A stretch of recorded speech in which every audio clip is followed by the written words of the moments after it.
cerca de 600 anos antes de Cristo, Israel é levado para o cativeiro. Agora tanto o norte como o sul perdeu a liberdade. O projeto ameaçado se tornou escravo de novo.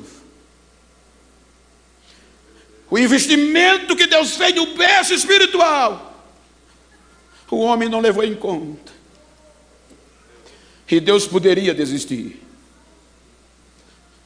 O tempo passa, vem os babilônios, e Deus não desiste, gente. Vem a opressão dos medos e persas sobre o povo de Deus. Aí vem o grego Macedônio, através de Alexandre. Aí Deus agora resolve motivar o projeto, trabalhando no berço cultural. Primeiro foi no berço espiritual. Agora Deus usa o poderoso exército de Alexandre para preparar o terreno, porque Israel declinou. O projeto parecia estar sendo destruído. Aí agora Alexandre heleniza todo o contexto. Quando Alexandre diz o contexto histórico, que cada nação que era subalterna a ele mudava o nome original. Agora ele manda sobre Israel. Aí diz a Bíblia, diz a história que Alexandre heleniza todo o mundo, o contexto cultural, e a língua grega se torna a língua oficial do seu império, porque vinha da Grécia. Então agora a preparação para a divulgação de algo novo estava melhor, porque uma língua era conhecida em toda a terra antiga. Com o advento, cerca de 64 anos, quando a dinastia de Davi parecia ter acabado, quando o projeto de Deus parecia ter sido eliminado, aí vem Pompeu, o general romano, conquista a Palestina, e a Palestina agora se torna dominada por Roma. Pela Roma vem o poder político, e Deus usa o poder político na ótica missionária para trazer a paz através da Pax Romana. Agora a paz prevalecia, mas só que Roma era quem mandava. Herodes é mandado para a Palestina para governar de norte a sul com o critério de fidelidade. Os judeus agora tinham que ser fiel a Roma, pagando impostos. E agora, na ótica da política, os sacerdotes se tornaram o vínculo principal entre Roma e a Palestina. Então agora o sumo sacerdote era uma figura política, religiosa e social. A tribo de Levi agora começa a se destacar, porque Roma predominava lá dentro. Diz alguns historiadores que para o sumo sacerdote oficializar as cerimônias, tinha que pedir as vestes e a autoridade a Roma através de um oficial. Para ter culto, precisava pagar impostos daquele culto a Roma. Então aqui começa a eclodir os grupos partidários, querendo ganhar a opinião pública, como os saduceus, fariseus, como os escribas, como os essênios, como os zelotes. Então agora os grupos começam a eclodir, querendo cada um conquistar a opinião pública do povo. E quem predomina? Os saduceus. Porque os saduceus eram um grupo levítico que estavam os maiores poderosos, os mais ricos sacerdotes de Levi. E eles mandavam nisso, porque o sistema é assim: quem tem dinheiro é quem manda, quem tem influência é quem manda. Só que os saduceus, eles eram a elite do judaísmo, e eles oficializavam o culto, e sobre os ombros dele estava a escolha de Deus de manter a chama do amor e da justiça acesa no meio de Israel. Mas a corrupção chegou, e eles começaram a cometer injustiça. Os saduceus, o grupo que mandava, não acreditava na tradição oral. Então para eles não existia espírito, não existia anjo e não existia ressurreição. Os fariseus, o maior e o mais preocupado grupo, o mais ferrenho em condições da pureza, acreditava em anjos e acreditava em espírito e em ressurreição, mas debaixo do poderoso saduceus, eles baixavam a Cristo. Então o toma lá e dá cá começou dentro do projeto. Você quer ser bem sucedido, tem que ser assim, com os homens. A segregação começou. Dos fariseus saíram os escribas, responsáveis para interpretar a lei. E agora eles começam a interpretar a lei, não com base no amor e na justiça, mas para favorecer os grupos de cima. E o amor e a visão do projeto começou sendo distorcida.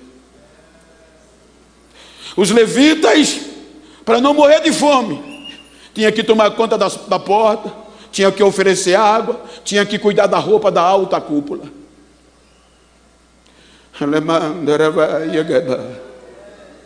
Aí começou a injustiça, gente, e a segregação.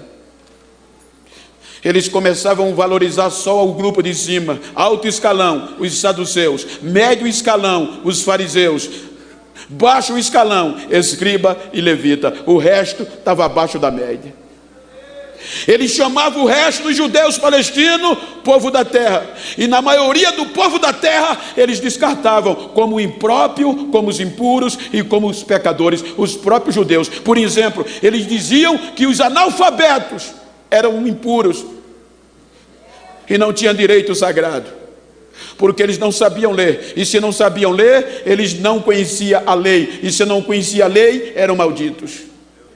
Eles diziam que os cobradores de impostos, publicanos, mesmo sendo judeus, eram pecadores e eram impuros e eram ladrões. Eles diziam que o povo de Samaria e o povo do norte não era digno da pureza, porque vivia no meio da mistura gentia, da mistura pagã, e não tinha o direito de orar e de adorar em Jerusalém. Eram impuros. O projeto se corrompeu. O interesse particular começou a mandar em Jerusalém. Começaram a extorquir os pobres com taxas cambiais e impostos absurdos. A casa de Deus, que era o lugar de adoração, o único lugar que tinha, o sistema corrompeu. Em dia, vou parafrasear, em dia de festa, se fosse um congresso como hoje, na época Páscoa, Pentecostes, em vez de o povo vir para adorar e oferecer sacrifício, o sistema fazia o quê? Montava as suas banquinhas com gaiolazinha de pombo, de rolinha, de ovelha, para os mais pobres virem comprar. O problema não estava aí, o problema estava que eles colocavam um preço exorbitante para o pobre poder comprar e eles ter lucro. Quando o projeto parecia estar corrompido e falido, aí Deus, através de Gabriel, vai numa cidade que você não vê no mapa no Antigo Testamento. Não tinha mapa, Nazaré não estava no mapa.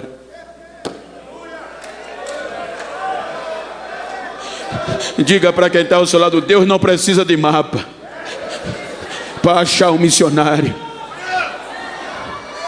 Deus não tem GPS, ele vai lá, ele conhece, tudo é dele, a terra dele, ele escolhe quem quer.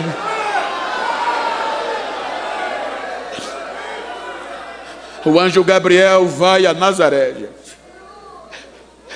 uma das cidades mais humildes da Galileia, e vai na casa de uma adolescente. Salve, salve, agraciada, o Senhor é contigo. Ela se perturbou, nunca tinha ouvido algo semelhante. De onde me vem essa saudação? Gabriel diz: não tenha medo, Maria, sou eu, Gabriel.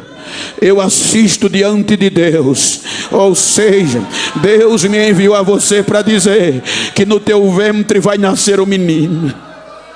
O nome dele vai ser Jesus, e Deus vai entregar a ele o trono de Davi seu pai, e o seu reino vai ser eterno, e a casa de Jacó vai reinar eternamente sobre ele. Mas como acontecerá isso? Eu não conheço varão algum.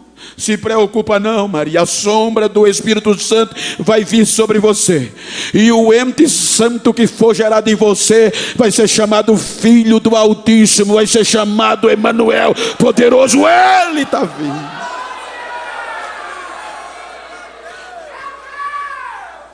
Missão não é feito, gente, de glamour. Missão não é feito de fama. São desafios. O desafio missionário que Maria recebeu é quase na ótica humana inconcebível. A proposta de Deus através de Gabriel era para ela colocar em risco a própria vida. Como eu vou aparecer grávida? Se eu aparecer grávida, a lei vai me matar. Porque a lei diz, se eu é adultério, vou morrer apedrejada. Segundo, tem o opróbrio da minha família. Eu estou noiva, vou perder o meu noivado. Se preocupa não, Maria. Tu não tem uma prima chamada Isabel nas montanhas da Judéia? Tenho. Ela não é estéril, está grávida com 6 meses já. Mas como? Maria, para Deus nada é impossível, só você acreditar. Então eis aqui a serva do Senhor, seja feito segundo a tua palavra. Ela investiu a própria vida no projeto, gente.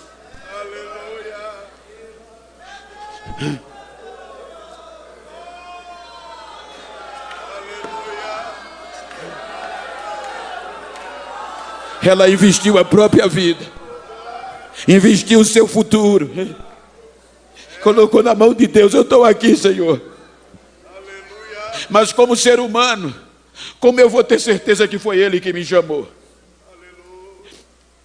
Quando Gabriel se ausenta, a mente como ser humano começa a rodar. Como eu vou saber qual era o ponto inicial?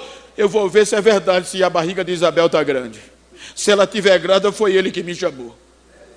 Então não demora muito, ela empreende uma viagem de Nazaré para a Judéia, vai para as montanhas, com o objetivo de quê? Ver se Isabel estava grávida. A dúvida permeia, gente, somos seres humanos. A Bíblia diz que ela nem entra na casa, vamos partir do pressuposto. A Bíblia diz que quando Isabel viu a sua saudação, isso implica dizer, quando ela chegou na casa, que, parafraseando, bate palma, e do lado de fora, sem ver Isabel, grita, Shalom Isabel, sou eu Maria. Ela nem viu Isabel, Isabel já começa a pipocar dentro de casa. Que alegria minha é esta, de vir me visitar a mãe do meu Senhor. Bendito é o fruto que está no teu ventre, e bendita é você entre as mulheres, e toda a geração vai te dizer, feliz tu és. Ou seja, João Batista já começou a pular, ela nem viu, foi Deus que me chamou, agora eu não abro mão, foi Ele, vai dar certo.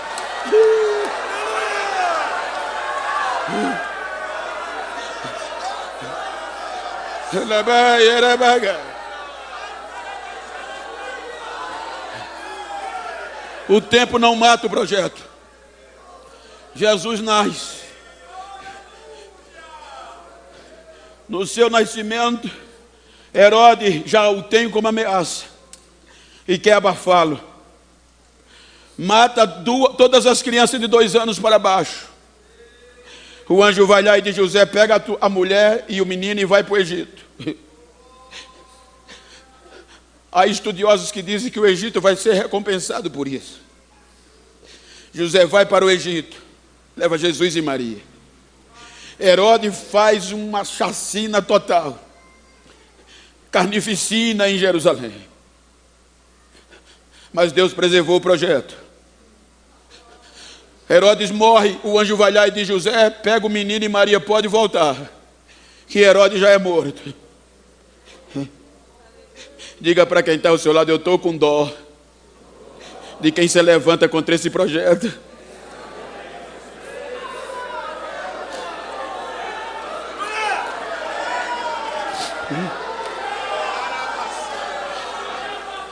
Ele vem para Nazaré. Até os 12 anos no anonimato. Quando ele completa 12 anos, que é a transição para a maior idade na cultura judaica, ele vem para a festa da Páscoa. No vai e vem, os pais se esquecem dele. Quando lembra, voltam para o procurá-lo. E quando o encontra, ele está no lugar certo, na hora certa, no momento certo de eclodir. Era aquele momento que a tradição dizia que os jovens, ao passar de idade, eles eram sabatinados pelos representantes da cúpula, os escribas. Eles montavam a mesa, parafraseando, e uma criança de 12 anos se posicionava de frente. E a ótica era, eles vão perguntar acerca da lei. E conforme o desenvolvimento daquela criança, no conhecimento da lei, era um espetáculo. Porque se o menino fosse bem na lei e de conhecimento, os escribas já pegavam logo os mestres e já o tornavam discípulos dele. Ou seja, elite do judaísmo. Para quê? Para disseminar nele a mesma linhagem, a mesma corrupção do sistema.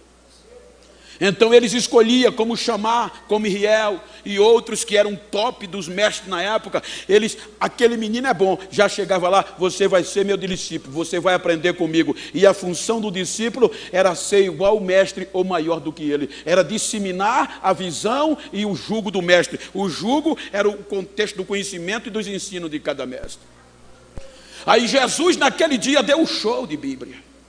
A Bíblia diz que quando os escribas perguntavam uma pergunta a ele, ele na lata respondia. E além de responder correto, ainda interpretava o texto. Os doutores caíam o queixo e diziam, que menino é esse? De onde ele é? Pela ótica, era para os escribas ir lá e dizer, esse é meu. Mas quando perguntaram, com tanto conhecimento, com tanta sabedoria, ele é de onde? É do norte, é de Nazaré. Abafa. Tem futuro não. Passa 17 anos esquecido, sem registros, sem história.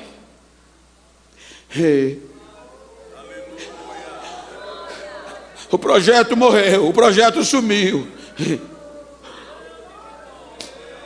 Com 29 anos, 17 anos depois do esquecimento, ele vem do norte para o sul e vai para o Rio Jordão. E estava acontecendo uma festa de batismo naquele dia. E o pastor João Batista estava brabo. Olhava para as pessoas que se arrependiam. Aquele soldado romano vinha se batizar. João Batista estava tão brabo naquele dia que dizia, raça de víbora, quem ensinou vocês a fugir da ira que vem? Arrependei-vos, porque o machado já está posto à raiz da árvore. Vocês vão ter que dar fruto, porque se não der fruto, vai ser cortado e jogado fora. Daqui a pouco, João Batista para. Ele começa a sentir a mesma alegria que sentiu no ventre de Isabel. Tem algo diferente, está chegando coisa nova. Quando ele sente, ele para e começa a gritar, eis o Cordeiro de Deus, ele está aqui, ele chegou, ele está entre nós.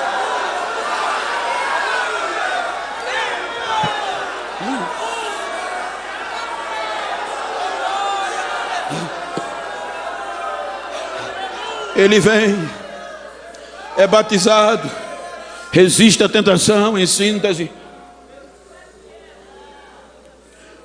Resiste à tentação e volta para o norte, vai para Nazaré, a região da Galileia. Agora cheio do Espírito Santo. E a cúpula do sistema não acreditava em Espírito. Falar de anjos era afrontar o alto clero. Falar de vida após a morte era bater de frente com o sistema.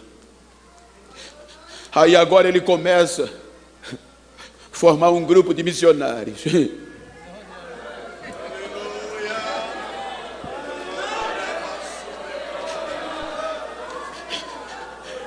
Eu vou ser bem grosso, mas no bom sentido. Escute, entenda o que eu estou dizendo. Nada ao contrário, muito pelo contrário. Mas como o povo da elite estava corrompido e perdeu a visão da justiça e do amor, Se você tivesse anel, você via. Se você tivesse diploma, era o cara. Se você tivesse jogo de político, já era contratado. Para aprender a ser corrupto também. Aí agora Jesus vai escolher um grupo.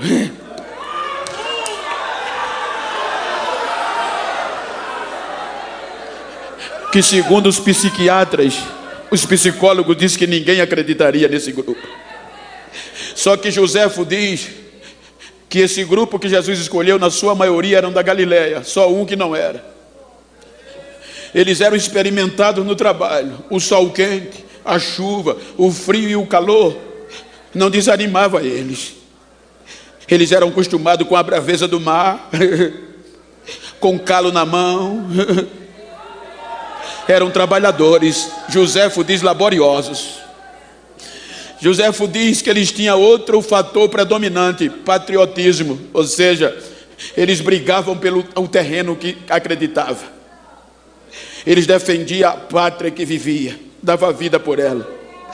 O Talmud diz que estes tinham algo que Jesus precisava. O que? Honra. Eles valorizavam mais a honra do que o dinheiro. Ou seja, eles não se vendiam, ninguém comprava eles. Aí agora Jesus vai para a beira do mar e encontra um grupo de semi-analfabeto. Larga a rede. A partir de hoje vocês vão ser pescadores de homens. Venham comigo. Vai para a coletoria de impostos, aonde tinha um homem, no meio de muitos. Jesus vê um homem que era chamado de ladrão, de pecador, de impuro, chamado Levi. Deixa tudo isso aí, vem e segue. Ele larga tudo, gente, e vai seguir Jesus. Agora Jesus firma com 12 missionários para ensiná-los a divulgar o seu ensino. O Evangelho de Cristo é o conjunto de ensinamento de Cristo. Só que para pregar e estar ao lado de Jesus, tinha que ter coragem, porque era bater de frente com o sistema. Porque o ensino de Jesus era baseado na justiça e no amor. A palavra de Jesus tinha prioridade. Não tinha aquele negócio que tem muito hoje. Era a palavra que falava, gente. Era a palavra que dizia. Hoje nas nossas reuniões mais centrais, o que vale é: o parágrafo tal diz isso, o inciso tal fala isso, o artigo tal diz isso, e a palavra o que é que diz?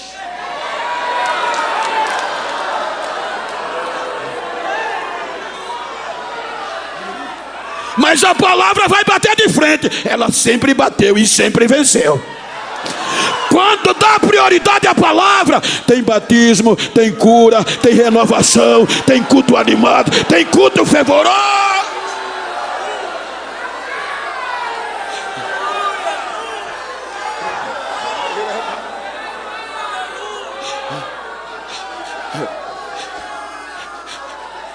Agora Jesus começa a ensiná-los. E a revolução vai acontecer. O projeto chegou, gente. Agora Jesus começa pelo interior. Ô gente, ô missionário, reclama não do campo que tu tá. Se Jesus está, vai dar certo. A primeira aprendizado do discípulo foi em Caná da Galileia, numa festa de pobre, que até o vinho acabou. Mas foi lá que tudo começou. Quando o mestre experimentou o vinho, disse: meu Deus, deixaram o melhor para o final. Nunca vi isso na minha vida. Mas não, foi Jesus que estava lá. A notícia se espalha vindo do norte. No outro dia, Cafarnaum, a Galileia ficou sabendo, e a Bíblia diz que começaram a espalhar. Aí daqui a pouco a notícia chega no sul. Tem um tal de Jesus de Nazaré que está pregando uma nova doutrina, está acreditando em anjo, em espírito, está acreditando e pregando que há uma vida depois da morte, tem arrebatamento, tem céu, tem esperança para quem não tem. E o que está acontecendo? A palavra dele está impactando toda a Galileia, e ele está vindo para o sul, ele está chegando aí. Mas o que ele está pregando? Ele está pregando amor, está pregando justiça, está acreditando e trazendo esperança para todos que a gente prega que não tem. Mas o que é que está acontecendo? Aonde ele está passando, o cego está voltando a enxergar, o mudo está cantando louvor de novo, o surdo está ouvindo, o morto está sendo ressuscitado e a multidão está seguindo ele. O evangelho dele está fazendo a diferença. Aí Jesus vai para o sul. Quando chega no sul, em síntese, sucinto, para não ultrapassar o limite, primeira coisa que ele chega no sul, que vai no templo, a corrupção permeava. Gaiola com pombo. Quanto é o pombo? É R$1. Os cabas vendiam por 10. Na casa de Deus.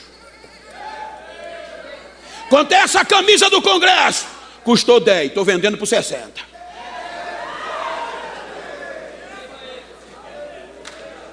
Ele pega o chicote, começa a meter o chicote para cima, virar mesa de câmbio, virar mesa disso, daquilo, soltar o pombo, soltar a rolinha, e ainda gritou: a casa do meu pai é casa de oração, vocês estão fazendo dela centro comercial, covil de ladrão.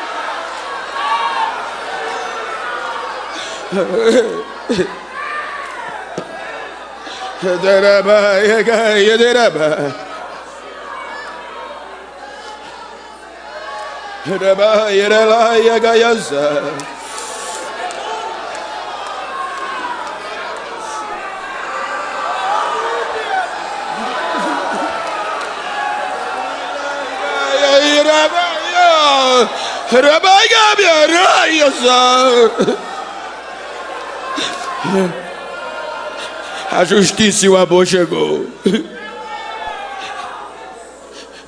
O sistema tentava denegri-lo, mas não conseguia. Espalharam que era vergonhoso seguir esse Jesus de Nazaré, mas não venceram.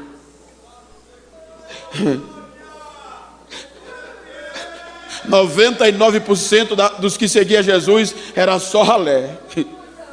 Quem olhava não acreditava, isso não vai dar certo não.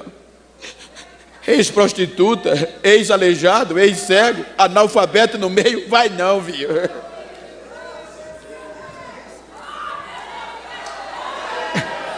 Quem tinha um pouquinho de privilégio, dinheiro e posição política, tinha vergonha quando aceitava, mesmo acreditando, mas só ia procurar ele de noite, com vergonha de ser visto de dia. Ele dizia: mas se vocês tiverem vergonha de mim, eu também vou me vergonhar de vocês naquele dia. Se vocês querem me seguir, vão renunciar a vocês mesmos. Pegue a cruz de vocês, venham e siga-me. Capítulo 23 de Mateus. Em síntese, veja que ele lamenta, gente.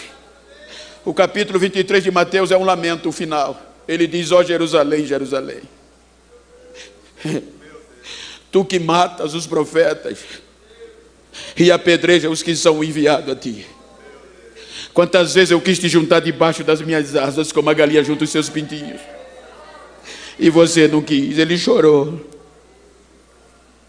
O capítulo 24, os discípulos são impactados pela obra arquitetônica que Herodes, para ganhar os votos e o privilégio, fez em Jerusalém, a reforma do templo. Os discípulos disseram: Senhor, que maravilha, não vai ficar aqui pedra sobre pedra que não seja derribada. O capítulo 24, ele fala das dores dos últimos dias. O capítulo 25, ele fala em Jerusalém, ele ensina acerca da advertência da vigilância, da sua vinda, da reserva das 10 virgens, da grande tribulação. Quando chega no capítulo 26, o primeiro versículo diz: e depois que Jesus deu esses ensinos, houve uma reunião. Aonde? Na casa do sumo sacerdote. E quem foi convidado? Os fariseus e os anciões, só a cúpula. E o texto diz que naquela reunião resolveram de forma dolosa, intencional, criminal, matar Jesus. secretamente. Porque se mata ele, acaba. Se mata ele, o projeto acabou. Gente, a partir daqui, sintetizando, você vê que se formou um centrão. Eu posso estar no lugar impróprio para falar, mas é a realidade. Quando o sistema quer, gente. A Bíblia diz que os saduceus esqueceram as diferenças com os fariseus e se uniram. Com o objetivo de quê? Matá-lo. Vamos fazer tudo certinho. Não podemos prender ele no meio do povo, por conta dos escândalos. Então fizeram tudo bonitinho. Morre aqui. A Bíblia diz que a primeira coisa de ilegalidade, prenderam ele à noite, e à noite já julgaram. E a lei judaica e a lei romana proibia qualquer um dos judeus subalterno a Roma a ser julgado durante a noite. A obrigação do judiciário era julgar durante o dia, e se ele fosse condenado, tinha direito à defesa. Mas o sistema arquitetou tudo certinho, de noite, nem sem direito à defesa. Quando amanhece o dia, o julgamento já estava sentenciado. 2 testemunhas falsas. O negócio foi rolando e levam para Pilatos. Veja que Pilatos tentou de todas as formas, mas contra o sistema não dá para vencer. Pilatos sanciona dizendo: vou lavar as minhas mãos. E a Bíblia diz que os principais sacerdotes motivavam o povo para o povo gritar: crucifica-o. A lei judaica não aceitava a morte de cruz. Pela condenação de Jesus, o máximo era chicotada, mas o sistema levou a cruz para quê? Para matar o projeto e ninguém vir depois dele.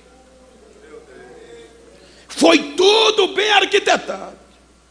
Levaram para o quartel-general para dilacerar. Eu achei lindo quando um médico florense, um médico que faz autópsia investigativa criminal, chamado José Antônio Laurenti, ele foi procurado num período de muito questionamento deste tópico, ressurreição, morte e vida de Jesus, naquele filme que fez sucesso. E ele escreveu para a revista El del Mundo, uma revista católica bem conservadora. E ele foi convidado para trazer a realidade no texto bíblico e histórica, o que verdadeiramente foi a causa da morte de Jesus. Então, o que eu achei lindo é que ele fez uma autópsia criminal de uma pessoa florense, de uma pessoa de 30 a 35 anos, conforme o relato, que Jesus tinha 33. E era função desta medicina descobrir se a causa da morte foi homicídio, foi suicídio ou foi criminal. Então ele diz que se observasse aquele corpo de Jesus, com base nos dados bíblicos e históricos, em uma autópsia, a primeira coisa, eles analisam 3 partes: crânio, abdômen e tórax. Ele diz que começando pelo tórax, o massacre foi tão grande, que dava para perceber no crânio de Jesus perfurações pequenas, mas profundas, causadas pela coroa de espinhos. Aquelas perfurações eram tão profundas que causavam hemorragias no crânio. Ele disse que quando foi para o tórax, para o abdômen, não dava para acreditar. O massacre foi tão grande que ele disse que dava para descobrir perfurações no fígado, nos rins, no pericárdio, a membrana que envolve o coração. Quando eles enfinharam a espada e, além de transpassar, ainda puxaram de volta, rasgando tudo. Hematomas nos joelhos e nas mãos. Fizeram tudo certinho para tudo acabar ali. As últimas 8 horas foi crucial para o projeto, gente.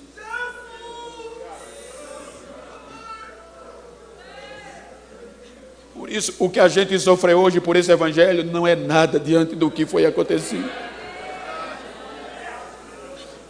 Diga para quem está ao seu lado: depois desse congresso, eu vou aguentar mais pancada. Não vou desistir, não.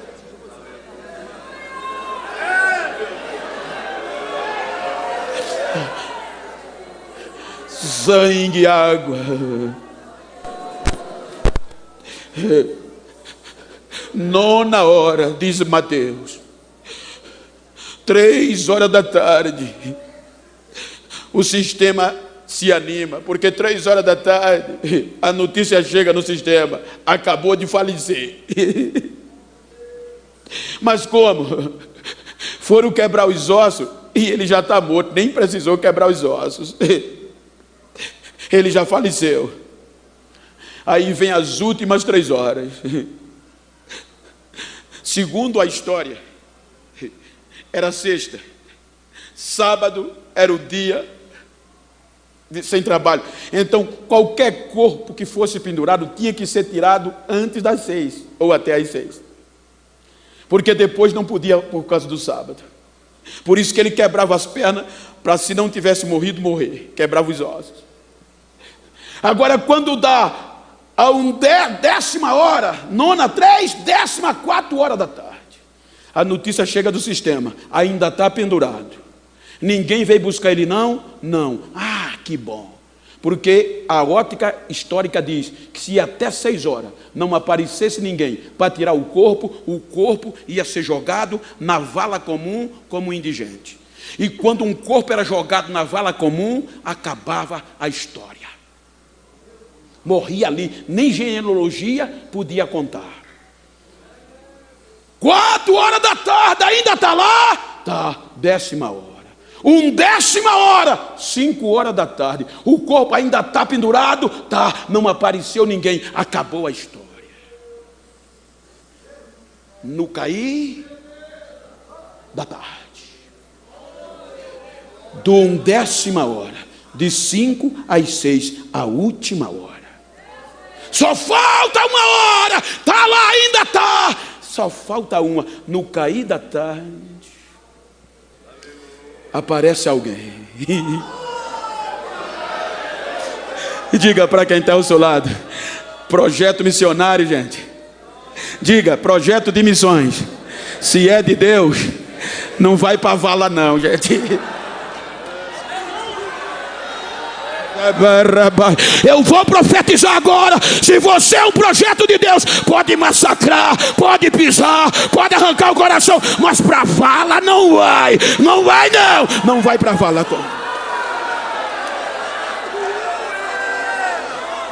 Mas o tempo está terminando. Se for possível, Deus entra nos acréscimos. Deus faz o sol parar, mas não vai não. Não vai para a vala. No cair da tarde, quem é que aparece? E quem era José de Arimateia? Primeiro adjetivo: um homem rico.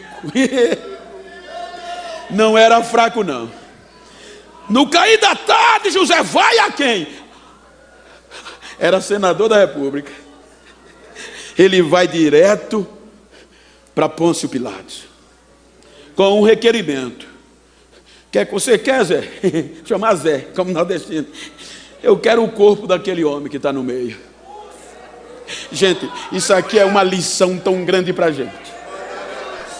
Não tinha um discípulo.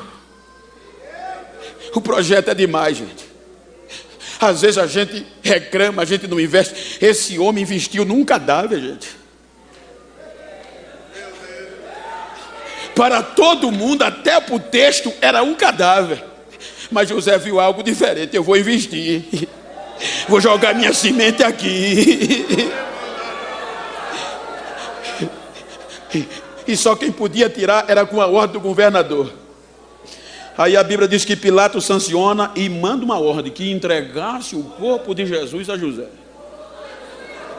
Antes das 6 horas, ele estava descendo da cruz.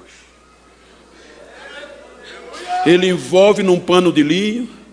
Tinha comprado um túmulo novo na rocha, joga o corpo de Jesus lá dentro. Aí a Bíblia diz: ele removeu empurrou uma pedra grande e colocou na porta do túmulo.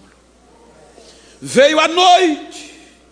No outro dia o sistema desesperado. E aí? Foi para a vala não. Mas o quê? Apareceu José, e não é fraco não, e tirou o corpo dele.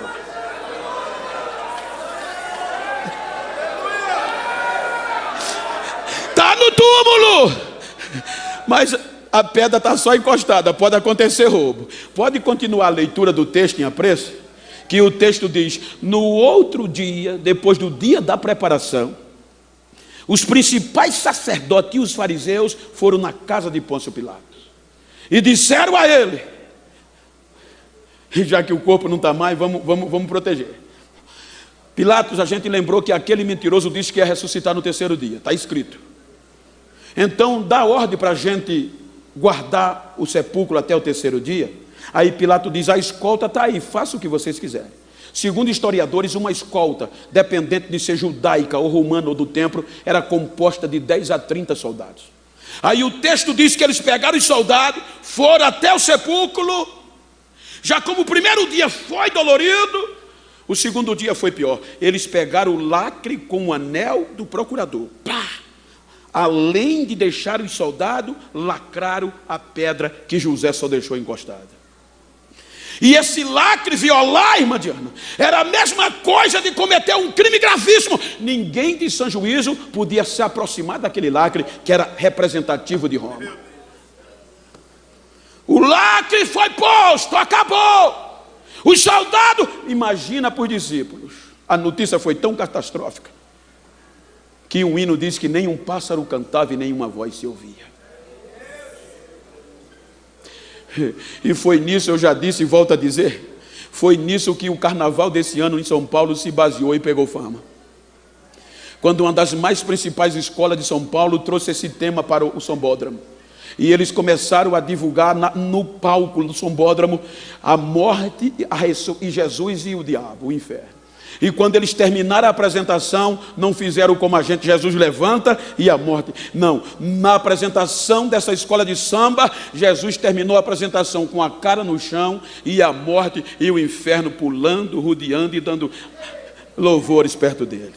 Quando eles terminaram, a primeira coisa foi a televisão em cima, parabenizando em rede nacional, em rede mundial, parabenizando. Que apresentação linda, vocês estão no auge do sucesso. O rapaz, o organizador, bateu no peito, cheio de orgulho, disse: alcançamos o objetivo. E a notícia começou a vazar, era por todo lugar, onde você jogava, visse o que? Jesus está morto. Ô missionário, olha para quem está ao teu lado, diga para ele: é fake news.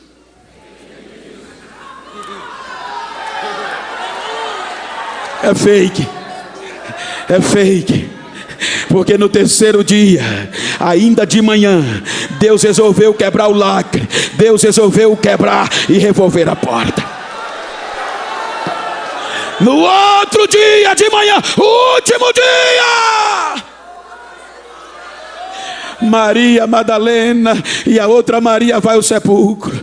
Quando chega lá, a pedra estava revolvida, o lacre quebrado, os soldados, toda a escolta como tinha morrido, desmaiado, e 2 varões com aspecto de relâmpago apareceram. Vocês estão procurando quem? O nosso mestre Jesus. Ele não está mais aqui, ele já voltou a viver, ele já ressuscitou, ele voltou a viver.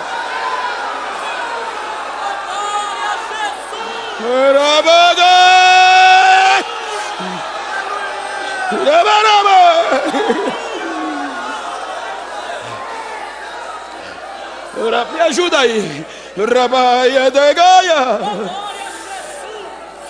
Olha para quem está ao teu lado e diz: ainda vai desistir?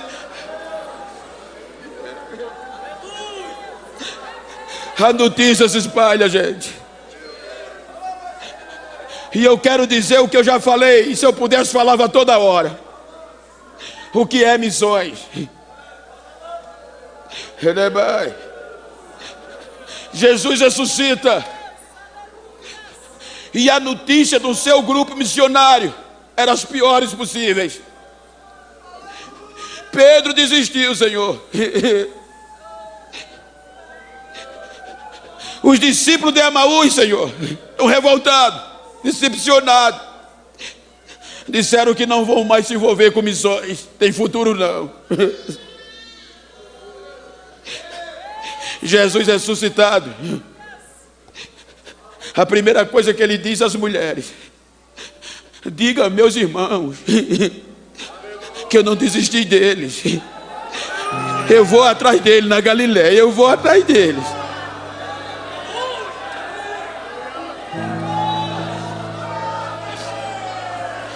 Jesus ressuscitado.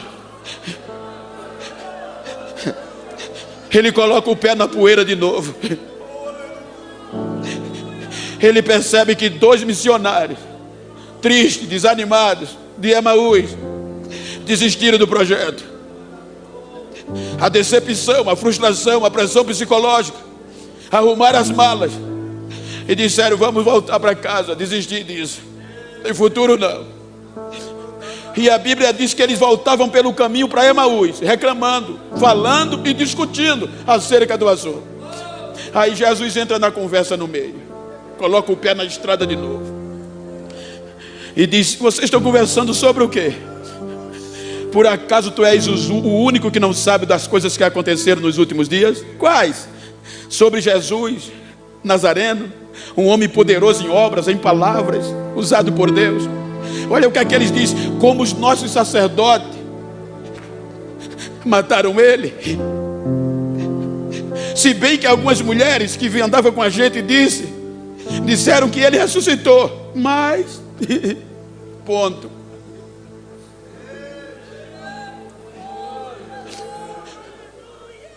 Jesus disse: como vocês são difíceis para acreditar em tudo que ouviram. Será que não era necessário que o Cristo padecesse para entrar na sua glória? E vai pregando dos Moisés, passa pelos profetas, o que a lei dizia dele. Quando ele terminando a pregação, a Bíblia diz que aí vão chegando em Emaús. Os discípulos entram para a aldeia e ele faz como quem ia passar direto. Como os discípulos aprenderam o amor, começaram a dizer: é tarde, moço, é perigoso essa hora andar por aqui. O amor, gente. Fica com a gente essa noite, tem um cantinho para você dormir. Talvez amanhã o senhor continue a viagem. Constrangeram ele e ele entrou na aldeia. Sentou na mesa. Trouxeram um pão.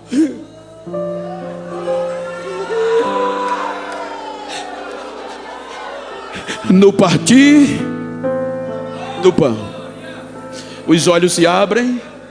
No partir do pão, eles são renovados, reconhecem, olha um para o outro e diz: é o mestre, é o mestre. Quando olha para frente ele não está mais. Por isso que quando ele falava, o nosso coração queimava, o nosso coração ardia. Perderam o medo na mesma hora, durante a noite. Não tiveram mais medo do sistema, não tiveram mais medo dos ladrões. Arrumaram a mala e voltaram para o campo missionário. Voltaram para Jerusalém e já chegaram dizendo: ele está vivo, ele foi atrás de nós, ele está vivo, ele está vivo. Desistir jamais.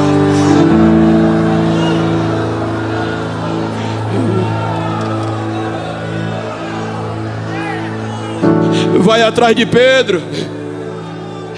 Quem de nós faria isso?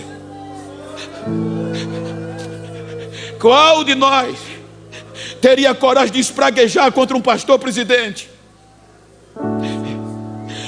Abandonar o ministério, rasgar a carteirinha. E no outro dia, como o pastor presidente que ia atrás de nós.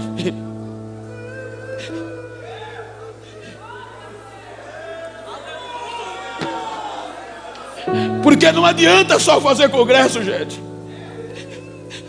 Não adianta. Missão não é missão sem justiça e amor. Foi isso que ele restabeleceu.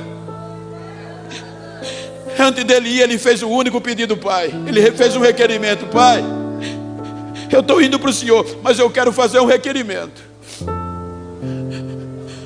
Qual, filho? Assim como eu sou um no Senhor, que eles sejam um em nós. E ele justifica: para quê? Para que o mundo acredite que o Senhor me enviou. Então diga para quem está ao seu lado: missão só é missão se você gostar de mim, se você me amar mesmo com os meus defeitos.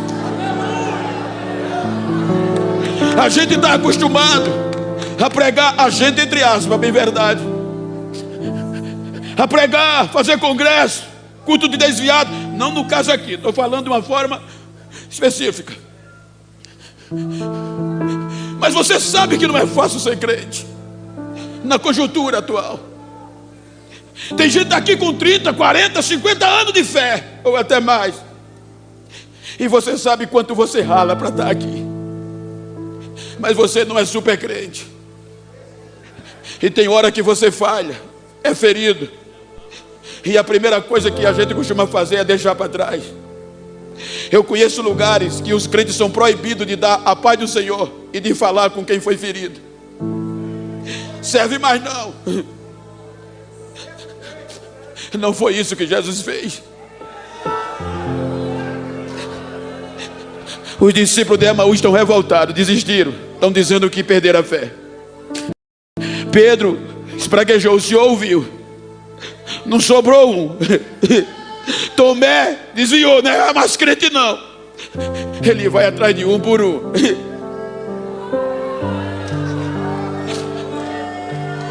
Uma das lições que eu mais guardo na vida e digo sempre é que eu aprendi com um sargento americano. Eu parabenizei a eles pela coragem que eles têm na guerra. Ele disse: Geno, aquilo é fácil, porque o segredo está no alistamento. Mas como? Quando a gente resolve se alistar no exército americano, a gente já morreu ali. O que vinha é lucro. E o treinamento, Geno, é que é duro, é mais duro do que a guerra. Nós somos treinados para dar a vida pela pátria e pelo companheiro. Nós somos treinados para não deixar um companheiro para trás. Ele disse para você ver, tem hora que a gente está no campo de batalha e algum companheiro pisa no campo minado e a bomba explode. Quando a bomba explode, joga ele para cima, já cai sem as pernas e sem o braço. A gente diz: não presta mais não. Mas a preparação nos ensinou: ainda está respirando, tá? Coloca no ombro.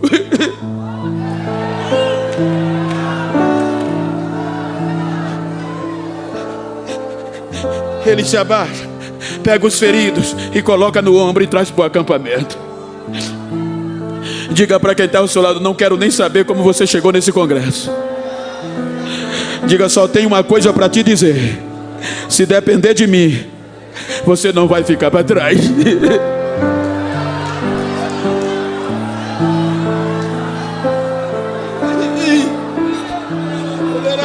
Eu sei. Fique de pé, por favor.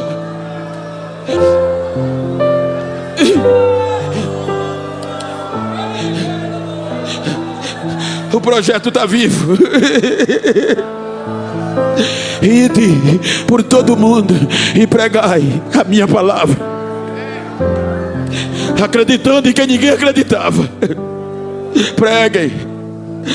Se você está perto de uma pessoa do mesmo sexo, íntima, me ajuda aqui, companheiro, vira para ele assim, com todo o respeito ético. Está perto de uma irmã, está perto de um irmão, está perto de uma pessoa íntima, vira para ele assim. Eu gosto de terminar assim as ministrações. Diga para ele: quero nem saber se você chegou ferido, querendo desistir. Quero saber como você vai sair. Diga: vou sair renovado, vou sair sarado, acreditando que eu não vou para a vala. Ninguém vai me jogar na vala, que eu faço parte do mesmo projeto. Diga para ele: me faz um favor, depois desse congresso, se alguém imaginou que eu estava esquecido, quebrou a cara, porque se depender de mim, você não vai ficar para trás. Vai não, abraça ele, dá o teu ombro a ele, renova ele.